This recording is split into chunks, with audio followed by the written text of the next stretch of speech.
안녕하세요. 오늘은 지난 시간에 이어서 문학의 아름다움 중에서 이야기의 아름다움 그 제재로 이제 소설 봄이 온다 읽기 중 활동을 이제 이어서 하도록 하겠습니다. 네, 지난번에 이제 읽기 중 활동 8번까지 이제 했었고요.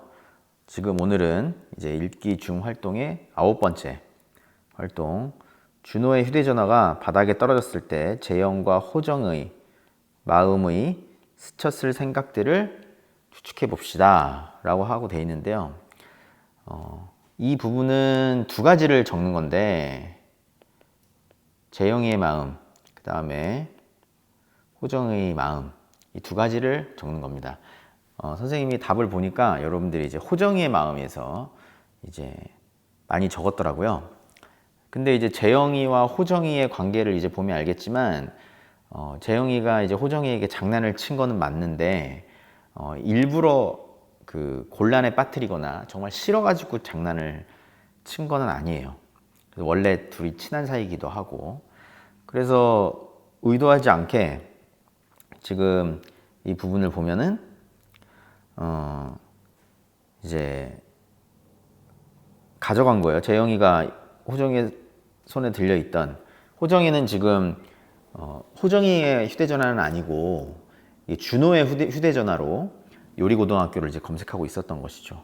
낚아채가지고 올라갔는데 호정이가 이제 부끄러우니까 재영이 이제 다리를 흔들면서 빨리 내려와라 라고 하는 장면이고요. 재영이는 너 이상한 거 보는 거 맞지? 라고 하면서 휴대전화를 이제 보는 순간 이제 호정이가 다리를 앞으로 잡아챘고 무릎이 꺾여가지고 비틀대다가 휴대전화를 떨어뜨렸습니다. 여기서부터는 약간 되게 슬로우 그 장면처럼 나오잖아요. 휴대전화가 재영이의 손에서 벗어나 창문 시멘트 턱에 부딪히고 다시 책상 모서리에 찍힌 뒤 교실 바닥으로 낙하하는 결정적 순간을 지켜봤다. 만약에 이게 영상으로 표현이 되면은 되게 그 소리가 모든 진공 상태처럼 소리가 멈춰버린, 시간이 멈춰버린 상태에서 휴대전화가 떨어지는 장면이 슬로우 모션으로 이제 되겠죠. 그리고 나서 휴대전화 주인인 준호는 입을 쩍 벌리고 있었다. 액정이 방사용으로 금이 가면서 산산조각이 난 휴대전화를 주워 들고 준호를 쳐다봤다. 어리 빠진 준호는 호정이를 보면서 중얼거렸다. 그 휴대전화 바꾼 지 2달밖에 안 됐는데 라고 하는 장면입니다. 네, 재영 입장에서 이렇게까지 의도한 건 아니었어요. 당연히 당황스럽고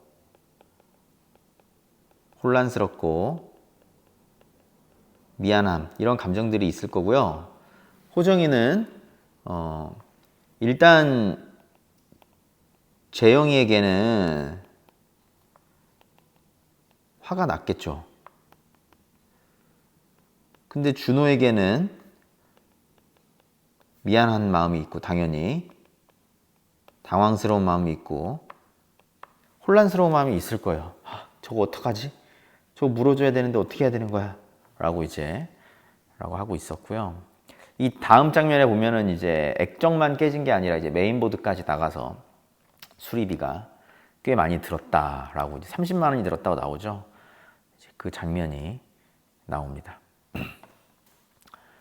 그러면서 이제 이 다음 이제 장면에서는 수리비를 물어준다라고 이제 호정이가 얘기하는 장면이 나오고요. 재영이가 뭐 네가 돈이 어딨어, 어떻게 바꿔줘? 라고 하는 게 재영이가 미안한 마음에 그렇게 하는 겁니다.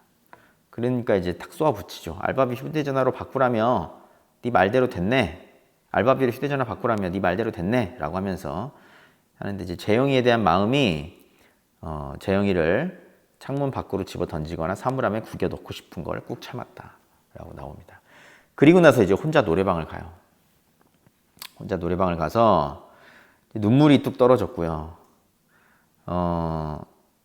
뭐 이런 노래들이 분노를 사겨주거나 슬픔을 위로해줄 리 없지만 최선을 다해 불렀다. 그 다음에 뭐 흥겨운 노래를 부를 때는 소파 위에 올라가서 펄쩍펄쩍 뛰었다. 뭐 호정이가 노래방 나왔을 때는 깜깜했고 이제 터덜터덜 걸어갔다. 그 다음에 이제 등대 불빛이 이제 있는데 호정이가 갈 길을 비춰주는 것은 어디에도 없었다. 요리사는 갯불, 호정이는 바다 쪽으로 침을 뱉고 돌아섰다. 이 노래방에서 혼자 노래를 부르는 호정이의 심정. 이거는 여러분들이 나의 생각을 쓰는 거 아닌가라고 생각을 하겠지만 어느 정도 답이 이 본문에 나와 있어요. 선생님이 지금 밑줄 친 부분들, 눈물이 떨어졌다라든가 뭐 슬픔을 위로해 줄 리 없지만 최선을 다해 불렀다던가 터덜터덜 걸어갔다던가 그다음에 바다 뭐 요리사는 갯불이라고 하는 그 말들을 바탕으로 이제 추측을 해서 쓰는 거죠. 뭐 당연히 서러움이 있을 것이고요. 뭐 답답함도 있을 것이고 짜증도 있을 것이고 화도 날 것이고 뭔가 세상에 나는 뭐 되는 일이 하나도 없네 라고 하는 서글픔도 있을 것이고 이러한 것들이 이제 다 있는 겁니다. 여기서. 그래서 여러분들이 인물의 성격을 상황을 이제 판단을 할 때 이런 장면들을 갖고 판단을 해야 되는 거예요. 뭐 이런 구절들, 그 다음에 이 세상이 온통 깜깜한 것도 뭔가 호정이가 앞으로 나가야 될 밝게 비춰주는 등불 같은 게 없는 거예요. 여기서 나오죠. 어디에도 없었다. 사실 원래 꿈이 없이 그냥 하루하루를 살다가 아르바이트를 했었고 그 다음에 자기 아르바이트 했던 경험, 그 다음에 선생님과의 상담을 통해서 요리사라는 꿈을 갖고 이제 뭔가 요리 학원을 다녀야 되나 뭐 이런 생각을 하던 찰나에 아주 운이 없게도 더군다나 자기를 싫어하는 애도 아닌 친한 친구랑 이제 장난을 치다가 이제 그 30만 원을 이제 물어주게 되고 꿈이 이제 좌절되는 순간 정말 나처럼 세상에 운이 없는 애가 있을까? 또는 나 같은 애가 무슨 꿈은 꿈이냐 이렇게 생각할 수도 있고요. 이 마지막 그 줄에 나와 있는 이 요리사는 갯불이라고 하면서 이제 바다 쪽으로 침을 뱉고 돌아섰다. 이 부분에 나오죠.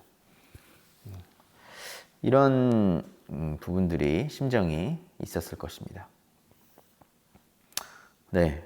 그 다음에 이제 할아버지를 이제 만나요. 할아버지를 만났는데 할아버지가 고기를 이제 소고기를 두어 근 사서 가자라고 이제 봤는데 고래를 잡았다고 나와요. 그래서 이제 호정이가 기대를 하는 거죠. 고래? 라고 이제 하고 정말? 뭐 암만 정말이지 할아버지가 투망해 놓은 그물에 커다란 고기가 딱 걸렸다니까. 그래서 이거는 지금 그냥 궁금한 것도 있지만 뭔가 나의 지금 형편이 어려운 상황에서 불운한 일만 계속되는 상황에서 한 줄기 빛 같은 장면이 되는 거죠. 호정이는 그거를 기대를 하는 거죠. 얼마 전 선장이 그물에 걸려 죽은 고래를 팔아 수천만 원 벌었다는 소문을 떠올리고 이제 정말로 할아버지가 고래를 잡았다면 요리 고등학교 가는 것도 문제가 없을 것이다. 막 가슴이 두근두근 거려서 그래서 고래 팔았어? 라고 이제 나오죠, 호정이가. 근데 이제 할아버지는 그렇게 하지 않았다는 거죠. 근데 고래가 멀쩡히 살아서 눈을 끔뻑거리는데 그럴 수 있나? 그래서 할아비가 그물을 칼로 끊어 풀어줬다. 여기서 이제 풀어줘? 라고 하는 건 되게 실망의 이제 질문을 하는 거죠. 그래, 풀어줬다. 놔줘야지. 고래 잡는 게 불법인데 죽기를 기다릴 수 없지. 고래 그 녀석 그물에 풀려나더니 물 위로 2번이나 솟구쳐 오르더라. 고맙다고 인사하는 거지. 정노인은 환하게 웃으면서 호정이 어깨를 툭 쳤다. 호정이는 맥이 탁 풀렸다. 할아버지 꿈이 고래 잡는 거였잖아 라고 했을 때는 이제 왜 이렇게 나아졌느냐 라고 이제 하는 거죠. 한 줄기 빛마저 지금 호정이에게는 사라졌다라는 거고요. 할아버지는 원래 고래를 잡아서 팔아다가 이제 구두 가게를 하고 싶었던 게 젊었을 때의 꿈인데 지금은 웬일인지 그 부분을 이제 놔주게 된 거예요. 뭐 살아서 눈을 끔뻑거리는 것들, 그다음에 불법이라고 하는 것들, 이제 이런 게 이 본문에는 나오죠. 이 질문은 여러분들이 답이 정해져 있는 건 아니에요. 자신의 생각을 정리해 보자는 거죠. 그래서 할아버지의 행동을 내가 지지하는 의견을 낼 수도 있죠. 아, 할아버지의 의견을 지지한다. 너무 멋있다. 할아버지 정말 좋으신 분 같다. 라고 생각을 할 수도 있고요. 할아버지의 행동에 대해서 반대의 입장을 가진 학생들도 있을 거예요. 아니, 그 고래를 지금 잡으면 호정이를 학원에 보내줄 수 있고 요리 고등학교에 갈 수 있는데 왜 저런 행동을 해야 되는 것이냐. 이거는 말 그대로 여러분들이 이제 판단을 하는 것이죠. 그래서 선생님이 이제 여러분들이 썼던 답을 한번 가져와 봤어요. 여러 학생들이 잘 썼는데 그 중에서 이제 선생님이 그 캡처를 하는 장면에 상반된 이야기가 있는 부분을 가져왔어요. 그래서 이제 보면은 어리석은 것 같다. 당장 먹고 살기도 어려운 마당에 돈을 벌어야 하는데 꽤 많은 액수의 돈을 벌 수 있는 기회를 놓친 것이다. 손녀의 3학년 학비와 3년 학비와 참고서 비용 만만치 않게 나갈 것인데 언제 다 벌 것인가. 할아버지의 행동을 이제 반대하는 입장에 이제 그 이유를 생각을 적었습니다. 근데 이제 올바른 선택이라고 생각한다 라고 있죠. 아무리 꿈이었다지만 불법은 안 된다 라고 이제 나와 있고요. 굳이 따지면 이미 그물이 걸린 시점에 할아버지는 고래를 잡은 것이다. 이제 꿈은 이루었다라는 거를 얘기하는 것 같아요. 왠지 모르게 슬펐다. 고래를 잡았으면 성공했을 텐데 고래를 위해 놔준 것이 아름다운 선택이라고 생각을 했고, 고래를 그냥 잡는 게 아무런 상관이 없었던 게 아니라 꿈이었는데 그 놔주기까지 고민이 많았을 것 같다. 그 다음에 이제 호정이한테 했던 늙어서는 꿈을 내려놓는 게 행복한 거다 라고 했었던 할아버지의 심정이 이해가 돼서 더 슬펐다라고 하는 이제 이야기를 했습니다. 슬프면서도 아름다웠다 선택이었다라고 나오고요. 또 다른 학생은 이제 너무 아름다웠다. 늙어서는 꿈을 내려놓아야 행복한 거다. 이 부분이 찡하고 아름다웠다 라고 나오고,